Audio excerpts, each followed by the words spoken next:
प्रियवंदा की जी की किताब है एक, भारत के विभाजन के ऊपर उन्होंने लिखी है, भारत का विभाजन, उसको पढ़िए एक बार। और भी बहुत सारी किताब हैं। आजादी आधी रात को, उस किताब को आप पढ़ सकते हैं, है ना।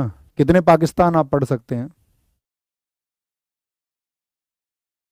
और बहुत सारी किताबें हैं अगर मैं आपसे कहूँ तो जब आप पढ़ोगे तो आप ये बात जानोगे दोस्त कि जब बहुसंख्यक है, मैंने क्या कहा, बहुसंख्यक, और ये अल्पसंख्यक माइनॉरिटी, जो संख्या में कम हो और जो संख्या में ज्यादा हो, ये लोग इनको संरक्षित भी कर सकते हैं, इनकी सुरक्षा भी कर सकते हैं, और ये चाहें तो इनको विस्थापित करने की बात भी कर सकते हैं। ये ट्रिगर किसके द्वारा है इस बात पर डिपेंड करता है।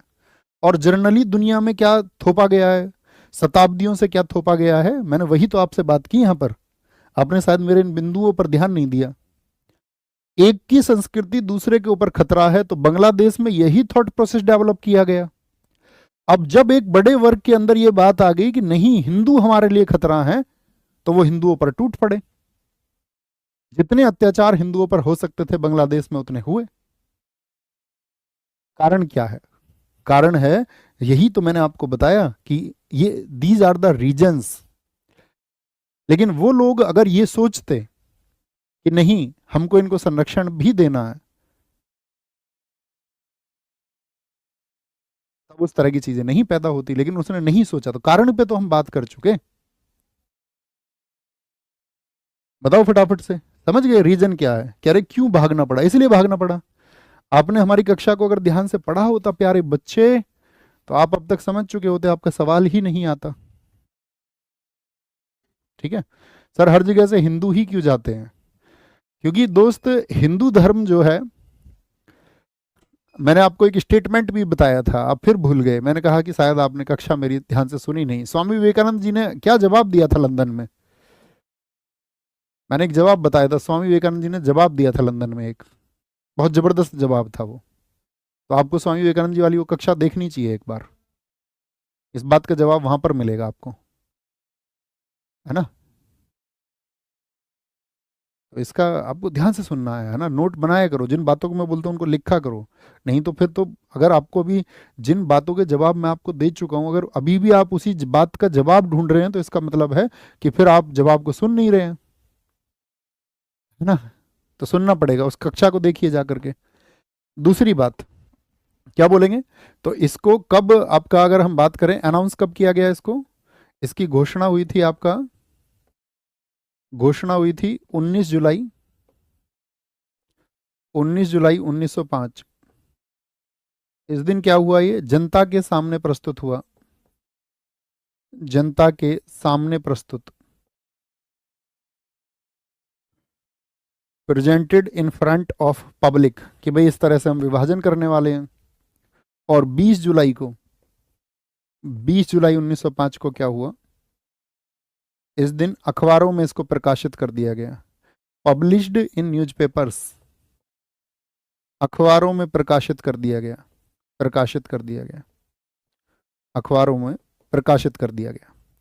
एक डेट और पूछी जाती है इसमें, अगर कभी आपसे पूछे कि बंगाल विभाजन भारत में हो, इसके लिए आप कहेंगे कि भैया मैं कह रहा था पुलिस आयोग उन्होंने बनाया, ऐसा वो सोच रहे थे।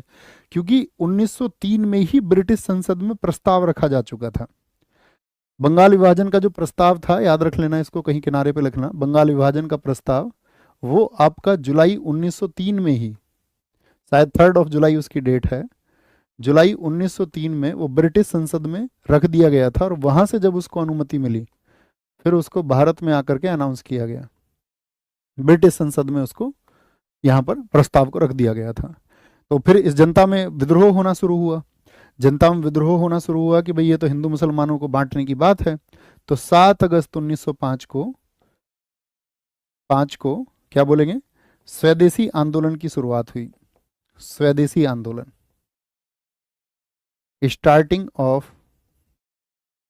स्वदेशी मूवमेंट, या इसको स्वदेशी आंदोलन बोले या बहिष्कार आंदोलन, पहले तो स्वदेशी ही था ये, ठीक है। या इसके बहिष्कार भी लिख सकते हैं, बायकॉट भी लिख सकते हैं, कोई दिक्कत नहीं है। या बहिष्कार आंदोलन, बायकॉट मूवमेंट, बायकॉट मूवमेंट, बहिष्कार आंदोलन, कि भाई हमको जो ये जो आप बंगाल विभाजन कर रहे हैं इसका बहिष्कार हम करते हैं। तो लोगों को ये लगा कि भाई आपका यहाँ पर क्या लग रहा था, यहाँ पर ये लग रहा था कि भाई हम अगर विरोध करेंगे तो क्या होगा, उस विरोध करने से ब्रिटिश सरकार ने जो डिसीजन लिया है उस डिसीजन को ब्रिटिश सरकार वापस ले लेगी। लेकिन क्या ब्रिटिश सरकार ने उसको वापस लिया? आप कहेंगे नहीं। ब्रिटिश सरकार ने उसके लिए पुरजोर तैयारियां कर रखी थी कि भाई हमको इसको अभी राष्ट्रवाद जो भारत में जन्म ले रहा है, अगर अभी हम इससे नहीं टकराए और एक नई दिशा भारत को नहीं दी, नई दिशा जो कि एक गलत दिशा है, तो हमको बहुत जल्दी यहाँ से फिर जाना पड़ेगा। ओके, तो स्वदेशी आंदोलन, लेकिन इस बात से क्या बोलेंगे, कोई फर्क अंग्रेजों को नहीं पड़ा और 16 अक्टूबर 1905 को बंगाल विभाजन लागू हो गया। बंगाल विभाजन लागू, implementation of Bengal partition, implementation of Bengal partition. अब 16 अक्टूबर को जो देश से प्रेम करने वाले लोग थे तो उनको बड़ा दुख हुआ इस बात से, बड़ा दुख हुआ इस बात से। तो 16 अक्टूबर को हमारे देश में आपका लोगों ने एक दूसरे को प्रॉमिस किया कि बेशक ये अंग्रेज कितनी ही प्लानिंग्स कर लें, लेकिन हम साथ खड़े रहेंगे, हमारे लिए ये देश प्रमुख होगा और राष्ट्र के किसी भी मुद्दे पर हम एकजुट रहेंगे, एकजुट रहेंगे। लेकिन दोस्त, क्या सिर्फ राष्ट्र के नाम पर एकजुट होने से बात बन जाती है? क्या सिर्फ इसी से सारी बातें बन जाएंगी? क्या जो राष्ट्र के अंदर लोग हैं उनके अंदर राष्ट्र के मुद्दे पर जो एकजुटता की, बाहरी एकजुटता की बात हम कर रहे हैं, जैसे पाकिस्तान के खिलाफ भारत एक है, क्या अगर वो एकजुटता सही मायने में भारत के अंदर संभव हो जाए, जो समानता की बात है वो सबके अंदर आ जाए कि भाई हाँ, जिनके पास समानता के अधिकार नहीं थे या जो पिछड़े हैं उनको आगे हमको लाना चाहिए, और अपनी चीजों को, ये ऐसे हुआ ना कि दो भाइयों के बीच में ऐसी बातें हो गई कि ठीक है मेरा हिस्सा थोड़ा कम होता हो लेकिन तुम्हारा हिस्सा जो है, मेरे संबंध खराब नहीं होने चाहिए और मेरे भाई को मिल जाना चाहिए, संबंध प्राथमिक हो जाए, आंतरिक संबंध, तो वो भी बहुत जरूरी है। लेकिन आप कहेंगे भैया उसको तो पॉलिटिकल पार्टीज पैदा होने ही नहीं देंगी। आपके दिमाग में पैदा इसलिए हो क्योंकि उन्होंने उसको बार बार ट्रिगर किया है, आपको बार बार ट्रिगर किया है। कारण भी वही होते हैं, वो घटनाएं जन्म भी उन्हीं की वजह से लेती हैं, ज्यादातर घटनाएं, 90% घटनाएं, और फिर उसका फायदा भी वही उठाते हैं। तो उसके बाद में फिर क्या हुआ आपका, 16 अक्टूबर 1905 को इसी दिन सबने प्रॉमिस किया कि हम एक रहेंगे। 16 अक्टूबर 1905 इस दिन क्या हुआ, दो चीजें आपका यहाँ पे महत्वपूर्ण है। एक तो शोक दिवस मनाया गया, शोक दिवस मतलब लोगों को बहुत दुख हुआ कि यार हम लोगों को ये बांट रहे हैं ऐसे, सोचिए आप। और वही वर्ग, यहां पर पहली बार धर्म के आधार पर विभाजन हुआ है, यही वर्ग आपका धीरे धीरे क्या होगा, पाकिस्तान की डिमांड करेगा, पाकिस्तान की। और उस समय पे ऐसा नहीं है कि उसमें भी लोग दुखी नहीं होंगे वहां भारत के विभाजन पर, लेकिन एक बहुत बड़ा वर्ग उस समय पर खुश होगा कि हमें पाकिस्तान मिल गया। और यहां पर वो वर्ग बहुत बड़ा नहीं है, उसको धीरे धीरे बड़ा किया जाएगा। यहां पे शुरुआत है, यहां पे लोगों को सही मायने में दुख है। तो बंगाल में शोक दिवस मना, राखी दिवस बना, राखी दिवस और शोक दिवस। शोक दिवस की अगर हम बात करें, यहां पर थे आपका उनका नाम था रामेंद्र सुंदर, रामेंद्र सुंदर ने इसकी शुरुआत की थी। राखी दिवस की अगर हम बात करें तो ये रविंद्रनाथ टैगोर, सब लोगों ने एक दूसरे को राखियां बांधी, रविंद्रनाथ टैगोर, और ये वचन निभाया कि एक दूसरे को ये वचन दिया कि भाई हम एक दूसरे का साथ कभी नहीं छोड़ेंगे, और पीले रंग की राखियां सबने एक दूसरे को बांधी। 16 अक्टूबर 1905 को ही वंदे मातरम, वंदे मातरम गाया गया, सभी लोगों ने गाया इसको, वंदे मातरम गाया गया। यहीं पे एक महत्वपूर्ण घटना और हुई कि रविंद्रनाथ टैगोर ने, रविंद्रनाथ टैगोर ने आमार सोनार बंगला लिखा। बताइए किस देश का ये राष्ट्रगीत है, अमार सोनार बंगला। तो ये बांग्लादेश के लिए नहीं, ये लिखा था आपका जो पश्चिम बंगाल था उसका, ठीक है, याद रखेंगे। क्या बोलेंगे, Amar Sonar Bangla is sung by Rabindranath Tagore. और साउथ में भी यहां पर लिखना, एक व्यक्ति थे आपका सुब्रमण्यम स्वामी जो तमिलनाडु के थे, सुब्रमण्यम स्वामी, सुब्रमण्यम स्वामी ने स्वदेश गीतम लिखा? स्वदेश गीतम, इसी विभाजन के स्वदेश गीतम, स्वदेश गीतम लिखा, किस लिए लिख रहे हैं इसको? ये लिख लेना, Swadesh Geetam is written by Subramaniam Swamy in opposition of Bengal partition, जो कि 16 अक्टूबर 1905 को लागू हुआ। ठीक है, लेकिन आज मुझे बताइए कि आज देश में यह स्थिति है?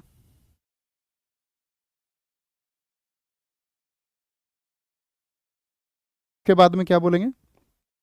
16 अक्टूबर 1905 को हो गया, लो बीच में क्या घटना घटी थी? एक स्वदेशी आंदोलन, स्वदेशी आंदोलन। तो इसकी डेट बहुत इंपॉर्टेंट है, इसको मार्क करके रखना। तो यहाँ स्वदेशी आंदोलन, मैं चाहता हूँ कि स्वदेशी आंदोलन एक बहुत बड़ा टॉपिक होगा और बहुत इंपॉर्टेंट चीज़ें भी। स्वदेशी आंदोलन मैं आपको कल बताऊँ, क्योंकि बंगाल विभाजन जो हुआ, बंगाल विभाजन रद्द होगा आपका, इसकी डेट लिख लेना। बंगाल विभाजन किनारे पे लिखना, अभी इसको हम आगे पढ़ेंगे। वैसे तो बंगाल विभाजन जो साथी आपका रद्द हुआ, वो रद्द हुआ था आपका 1911 में, यानी कि जो तीसरा दिल्ली दरबार लगा। और ऐसे ही बंगाल विभाजन रद्द नहीं होगा, भारत के लोग क्रांति करेंगे। नरमदल वालों से नहीं हुआ ये। अंग्रेज सरकार जब घबराई, जब किंग्सफोर्ड जैसे आपका हमले हुए, मुजफ्फरनगर के बम, जो आपका सेशन जज था, जो भारतीयों को बहुत सजाएं सुनाता था, जब खुदीराम बोस, प्रफुल्ल चाकी उन पर अटैक करते हैं, और बहुत जगह भारत में बहुत सारे ब्रिटिश अधिकारियों की हत्या हुई, तो वो ब्रिटिश अधिकारी ये समझ गए कि बंगाल विभाजन को हम मतलब लागू नहीं रहने दे सकते हैं। जो तीसरा दिल्ली दरबार लगा और जॉर्ज पंचम आया, तो उसने क्या बोला कि हार्डिंग सेकेंड के टाइम पे इस बंगाल विभाजन को रद्द किया जाता है। समझ रहे हैं? अभी सैंडर्स कहीं नहीं आएगा, अजीत सर का लाडला सैंडर्स नहीं आएगा अभी। कहाँ से सैंडर्स आ गया बच्चों? सैंडर्स को लेके आएंगे साइमन कमीशन के टाइम पे 1928 में। ठीक है, कुछ क्वेश्चन के आंसर करो मुझे फटाफट से। स्वदेशी आंदोलन को हम कब पढ़ेंगे, है ना? थम्स अप करके बताओ जी भैया, अच्छे से पढ़ेंगे। करजन के कार्यकाल के दौरान निम्नलिखित में से किस वर्ष में भारतीय विश्वविद्यालय अधिनियम आया? 1904 में, 1904।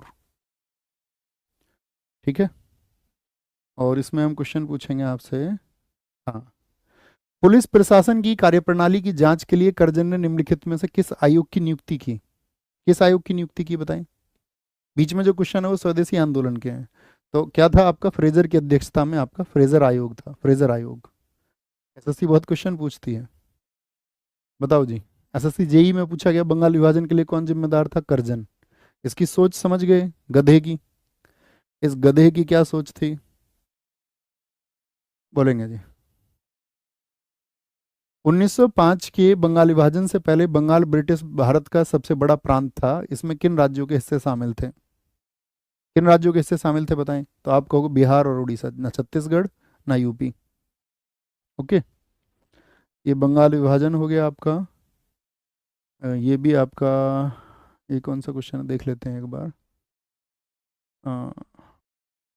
ये रिजले का स्टेटमेंट है, इसको नोट कर लेना, है ना? रिजले का स्टेटमेंट है ये। आप मुझे बताओ, ये आपके लिए होमवर्क का क्वेश्चन देते हैं आज।